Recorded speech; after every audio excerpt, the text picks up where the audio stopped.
He was going down to the bunker during the protest to inspect it. Ha, ha, ha, ha, ha, right? You didn't care at all. Yeah. You weren't denouncing political violence. You weren't denouncing these people getting beat up. You didn't care when the violence is on your side like a typical Democrat. You don't care at all, Cenk.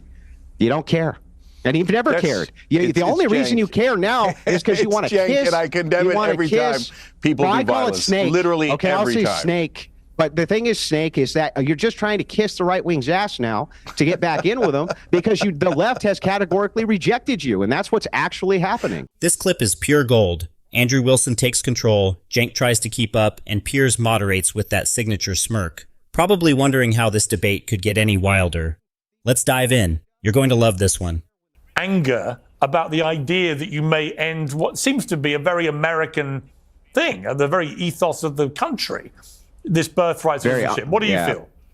It's a very un-American thing. The 14th, or I'm sorry, this was never, by the way, never set up so that people could come in, have a baby, and then anchor themselves to the child. And that's what's been going on. And it's been going on for years. We know it's been going on for years. This was designed for things like for immigrants who came in legally. They have children here. Of course, those are United States citizens. Nobody's disputing that. What we're disputing is that you can just come in illegally, have a child on American soil, and then try to anchor yourself to that child. That is not in the spirit of what we're even talking about. Of course, Trump wants to end it. It's bad policy across the board. It's always been bad policy across the board. And I hope the Supreme Court, it gets challenged by the Supreme Court so we could get it in front of them so that they can interpret it correctly, because that's not the way this is supposed to be applied. Cenk? Yeah, so first let me address what he said, and then I'll come back to this. So look, guys, what happened on May 30th was nothing but a protest. But if they attack Secret Service guys, then they should be arrested. That's a violent crime. I'm principled on both of those things. And in Portland, when they took over a portion of the city, I was against it. Like, well, that's not a thing. You don't get to take over a portion of a city.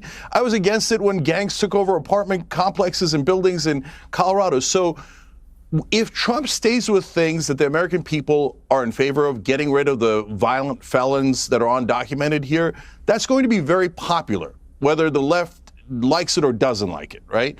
But when he goes too far and he goes to things like birthright citizenship, then people are going to push back. And that's when it gets interesting.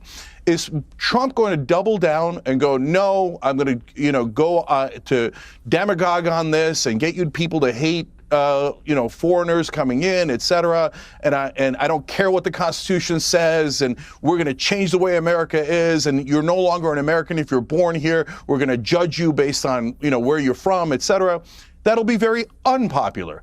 Does he dig in, or does he, as he does sometimes, go, man, you know what, I gave it a shot, didn't work, and retract? I hope that that's the direction he goes, because this whole, look, brother, if you have a problem with a part of the Constitution, you need to go through the right process. You need to go and do an amendment. Like, I want to do an amendment to get money out of politics. But when Biden was in office, I didn't think he should just come in and go, forget what the Supreme Court said. Forget what the Constitution said. Let's go nuts and do whatever the hell we want. That's not how it works. Well, gee, I never thought about that. I didn't know that we were supposed to go through a process of law for these things, which is exactly what Trump is doing via his executive order, which then hopefully will get it in front of the Supreme Court, which looks like that's what the plan is. That's part of the legal process. By the way, just so you know, the interpretation of this, that's what we're really talking about, is the interpretation. Ultimately here, it is not, and you need to agree with me on this, it is not in the spirit that you can come in and have a child here and anchor yourself to the child specifically so that you have some pathway or motivation to citizenship. You say it's not a part of the legal process. Yes, these challenges, getting in front of the Supreme Court, getting in front of various courts, is part of the process. It's been done this way time and time and time again. Also, I reject categorically what you said, just lied to the audience. You called Trump bunker boy, right? He was going down to the bunker during the protest to inspect it. Ha, ha, ha, ha, ha, right? You didn't care at all. Yeah. You weren't denouncing political violence. You weren't denouncing these people getting beat up. You didn't care when the violence is on your side like a typical Democrat. You don't care at all, Cenk. You don't care. And you've never cared. The only reason you care now is because you want to kiss. And I condemn it every time people do violence. Snake. Literally okay, every I'll say time. Snake. But the thing is, Snake, is that you're just trying to kiss the right wing's ass now to get back in with them because the left has categorically rejected you, and that's what's actually happening. It's a tough situation, no doubt about it. On one hand, I get where people are coming from when they feel bad for those affected by something like ending birthright citizenship. It's heartbreaking to imagine families being uprooted or separated. If you put yourself in their shoes, you can't help but think, man, that would be devastating for me and my loved ones. Empathy is a natural response, and it should be. But on the other hand, the point about needing functioning borders is spot on. You can't have a country without enforcing some level of order and law at its borders. It just doesn't work. If you don't enforce those laws, it sets a precedent that laws can be ignored without consequences. That can lead to broader issues like crime, strain on public resources, and general instability. You amuse me. Yeah, this guy amuses me. So, like, you think calling me Snake is going to somehow win you the debate? Good luck with that childish. I already won the debate. Way of going. Oh, you did because you said it. Okay, that, by the way, another great debating tactic. Just saying you won. And second of all, we have 27 million. How many times do I have to say this? 27 million subscribers, 30 billion lifetime views. You're a pimple on my ass. I literally don't even know who you are. So you come in here talking about audience? And you're a snake. Okay, you're a turtle. You're a scorpion. Audience. Whatever. Do I win now? I didn't say anything about audience. What are you talking about? Are you a lunatic? You did. You just said, the left wing's audience has got a problem with it. I know the left wing better than he does. You're trying to cozy up with right wingers. What were you doing at TPUSA, Sink? Trying to cozy in with right-wingers like Charlie Kirk, kissing their ass. You're literally kissing up to them because you want in good, because the left is rejecting center-left policies now. That's what's happening. Hey, brother, they either want to go far left or far right. Okay, listen, brother.